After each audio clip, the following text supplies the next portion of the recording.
गोगा महाराज चम के गोगा महाराज नो स्वभाव એટલે તમે જોઈ લેજો રામ જોડે લક્ષ્મણ હતા એ લક્ષ્મણ કોનો રૂપ શેષનાગ નું કૃષ્ણ જોડે એના મોટા ભાઈ તરીકે બલરામ હતા તો બલરામ કોનો અવતાર શેષનાગ જો કદાચ કોઈ રામાયણ જેને જોયું હશે એને ખબર હશે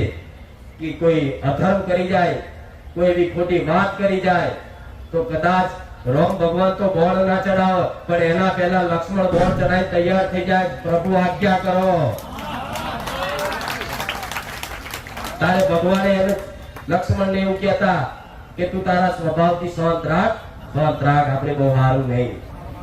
એમ કરી શાંત પડે અમુક વખત તો ભગવાન નતા હોપડતા અને પેલા મારી દે પછી કે મેં મારથી મરી ગયું શું થયું મારો સ્વભાવ મેં તો